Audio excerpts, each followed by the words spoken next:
Perkenalkan, nama saya Bribda Yoga Pratama Ilyas. Saya pengiriman dari Polda Sumatera Barat, Polres Pasaman Barat. Dan untuk sekarang, saya berdinas di Mabes Polri, lebih tepatnya di Satuan Divisi Humas Polri.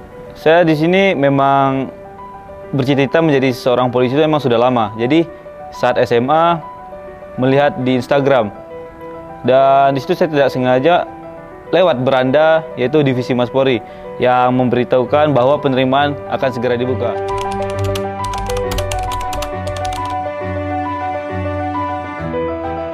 Saya itu lulus di tahun terakhir. Jadi saya tes itu udah 3 kali, tahun 2022, 2023, dan saya terpilih menjadi seorang polisi itu di tahun terakhir, yaitu tahun 2024. Mungkin rekan-rekan banyak yang berstigma atau berpandangan jelek kepada polisi. Masuk polisi itu butuh biaya ataupun butuh orang dalam. Namun saat saya tes kemarin, yang saya alami seperti di administrasi, mungkin di akademik, psikologi, bahkan jasmani itu semua lengkap datanya, dan di akademik juga sudah menggunakan sistem CAT. Jadi apa yang rekan-rekan kerjakan di hari itu, nilai rekan-rekan langsung keluar. Salah benarnya juga ibaratnya nilai rekan-rekan udah langsung terpampang di komputer, tidak bisa diotak-atik. Nah, untuk posisi akademik itu CAT. Nah, untuk jasmani juga lari rekan dapat 7, ya yang ditulis 7. Jadi di sana ada kamera yang memonitor, ada pengawas, ada layar yang memang memantau setiap gerakan yang rekan lakukan. Jika pusat rekan-rekan cuma 30, ya yang ditulis 30, berarti kurang 100 untuk mendapatkan nilai sempurna. Jika memang pusat rekan-rekan itu perfect, ya udah nilai rekan-rekan 100. Jadi menurut saya di tes kemarin itu emang transparan, karena tidak ada yang ditambahkan ataupun dikurang. Karena pengawas saat tes itu ada eksternal dan juga internal, bukan hanya dari polisi doang.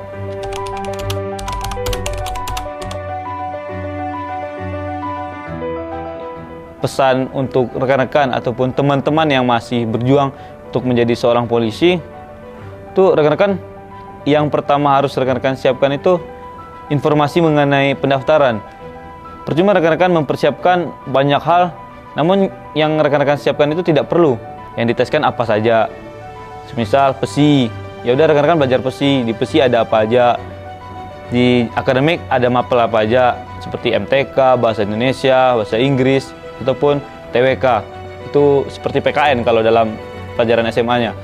Nah, untuk jasmani apa yang perlu disiapkan? Renang, lari, push up, sit up. Jadi itu harus tahu supaya rekan-rekan tidak awam atau tidak buta saat tes. Memang sangat penting di setiap aspeknya. Ada 3 aspek penilaian yang membuat rekan-rekan bisa bersaing, yaitu PESI, akademik, dan jasmani. Namun di balik 3 itu ada tes yang bisa menentukan rekan-rekan itu lulus atau enggak. Sembari menyiapkan yang 3 tadi, rekan-rekan harus juga memperhatikan kesehatan rekan-rekan.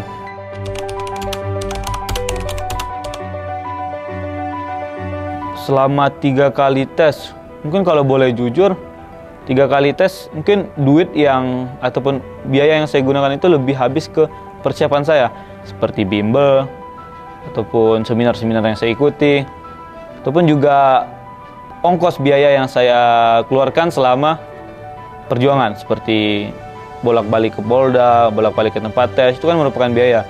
Jadi untuk biaya saya habis di sana. Mungkin banyak yang berpandangan kalau masuk polisi itu memang harus mempunyai duit yang banyak, mempunyai orang dalam. Namun saya bisa membuktikannya kepada rekan-rekan yang saya alami dengan usaha yang maksimal, doa yang banyak. Itu masuk polisi memang saya alhamdulillah tidak mengeluarkan biaya. Jangan jadikan kegagalan itu sebagai hambatan untuk rekan-rekan. Namun jadikan kegagalan itu sebagai media pembelajaran ataupun batu loncatan untuk rekan-rekan untuk bisa lebih baik lagi dari tahun sebelumnya, lebih gila lagi dan lebih ambis dari tahun sebelumnya.